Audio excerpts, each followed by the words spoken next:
Hi hello सेवा नमस्कार सम्पूर्णमा।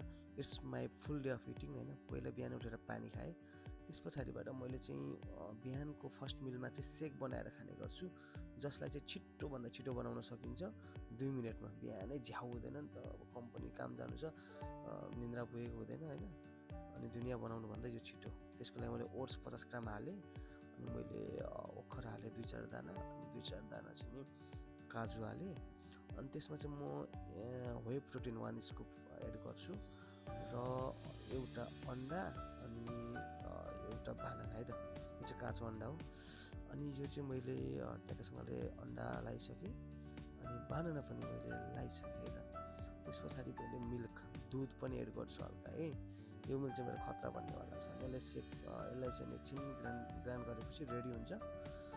रेडी भइसकेपछि ट्याक्कसँगले अब काम सुरु हुनुभन्दा अगाडि 10 मिनट यसो कफी टाइम हुन्छ, त्यो टाइममा चाहिँ खाने हो, च्याट्ट काम सुरु गर्ने हो है। अनि यो सँगै मैले चाहिँ 10 बजेको ब्रेकको लागि एउटा कफी पनि बोक्छु, जुन कफी चाहिँ मैले 0 सुगरवाला खाने गर्छु है त। अब साथीहरूले पनि अब कफी खानुहुन्छ भने कफी त भेरी इम्पोर्टेन्ट, सुगर नभएको खानु होला है त। यसमा 0 सुगर छ। कफी लिएर जान्छु। यो कफी चाहिँ 10 बजेको लागि हो र ट्याक्कसँगले यहाँ गएर चाहिँ पहिलो मिल चाहिँ मैले अब सट्ट कन्ज्युम गर्नेवाला छु। बाहिरको भ्यू हेर्दै होइन, चट्ट घाम लागिरहेको छ, हल्का भिटामिन डी पनि अब लिउँ भनेर बाहिर बसेर ट्याक्कसँगले। यो चाहिँ 8 बजेको है त, बिहानै 8 बजेको मिल कम्प्लिट भयो भनौँ है। त्यस पछाडिबाट अब 10 बजे ठ्याक्कसँगले त्यो आएको कफी र चक्लेट। ओ माई गड, पर ट्रेन आयो हेर्नुहोस् ल। नेपालबाट हेर्नुहुन्छ भने कति लक्की तपाईँहरू, ट्रेन पनि देख्नुभयो। यताबाट पनि आयो, यताबाट पनि गयो, उताबाट पनि गयो है। ल अब यो चाहिँ मैले कफी र चक्लेट खाएँ 10 बजे। यसलाई चाहिँ मैले यो चक्लेट चाहिँ हेर्नुहोस् ल, थानबेचिल के अरे प्रोटिन 24 ग्राम प्रोटिन चाहिँ यत्रो चक्लेटमा, हेर्नुहोस् त। यो चक्लेट चाहिँ कोरियामा हुनुहुन्छ भने GST र 7-Eleven तिर जता पनि पाइन्छ, कुपनतिर अर्डर गरेर खानु होला। यो चाहिँ तर म आधा मात्र खान्छु है, आधा खान्छु, आधा चाहिँ भोलि खान्छु। अनि अब 12 बजेको खाना, दोस्रो मिल चाहिँ यसरी अब सुरु हुन्छ। कम्पनीको खाना सबैलाई आउँछ। अब यहाँ चाहिँ अब प्रोटिन अलिकति पुग्दैन, अब सबै यो दुनियाँ खान चाहिँ गाह्रो हुन्छ, यो चाहिँ राम्रो पनि हुँदैन। त्यही भएर म चाहिँ आफै माथि छुट्टै गएर च्याक्कसँगले झ्यालमा बसेर 3टा अन्डा एड गरेर हल्का भिटामिन डी पनि लिँदै अनि अब यसलाई म सुरु गर्नेवाला छु। कम्पनी खाना चाहिँ यस्तो हुन्छ हेर्नुहोस् ल, अब गाह्रै हुन्छ। अनि ठ्याक्कसँगले त्यो सँगै मैले चाहिँ योगर्ट, ग्रिकको चाहिँ योगर्ट, यो दही चाहिँ म खाने गर्छु। यसमा चाहिँ हाई प्रोटिन हुन्छ, हेर्नुहोस् 28 ग्राम प्रोटिन छ यसमा है। तपाईँहरू यदि दही खानुहुन्छ भने यो खानु होला, मिठो पनि हुन्छ। एन्ड मैले फाँक बनाइदिइसकेँ र हेर्नुहोस्, नचाहिँदो चिजहरू चाहिँ म खाँदिनँ है।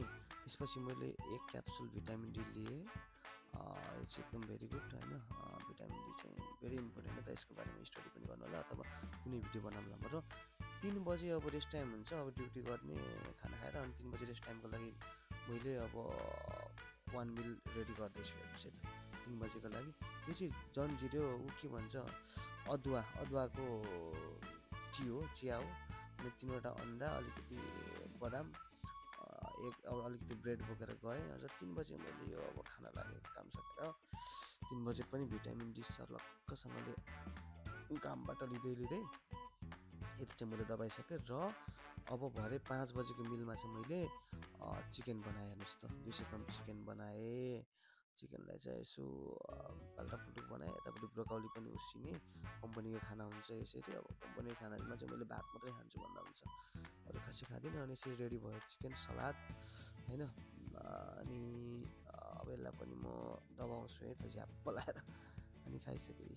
अनि यो चिजहरू चाहिँ उब्रिन्छ, हेर्नुहोस् है। यो चिजहरू चाहिँ खानु हुँदैन है त, एकदमै यो क्यालोरिज बेसी हुन्छ, फ्याट बेसी हुन्छ है यो कम्पनीको। एकदम यसले गर्दा चाहिँ हाम्रो बडी चाहिँ बन्दैन। र त्यसपछि 3 घन्टा फेरि काम गरेर 9 बजे आएर चाहिँ होमवर्कआउट गऱ्यो। अब यो चाहिँ मेरो जिम पार्टनर सन्तु, उसँग चाहिँ यसो पोजिङ पनि गरियो होइन। त्यस पछाडिबाट मेरो लास्ट मिल हुनेवाला छ 10:30, लगभग 11 बजीतिर हुन्छ, 10:30 बजीतिर। त्यसको लागि मैले रेड मिट लिएँ है त। रेड मिटलाई चाहिँ मैले फ्राई प्यानमा पोलपाल बनाएँ र रेडी गरेँ होइन। कम्पनीको खाना हुन्छ। अब त्यो चाहिँ भात मात्र खान्छु भनौँ होइन। यो चाहिँ मेरो लास्ट मिल हो। ल तपाईँहरूलाई कस्तो लाग्यो के लाग्यो कमेन्ट गर्नु होला। कम्पनीको खानाहरू छ अथवा घरमा खानाहरू अलिकति त्यस्तै बन्छ भने हल्का मेन्टेन गरेर आफूले खान सिक्नुपर्छ है त। जय फिटनेस, बाई बाई।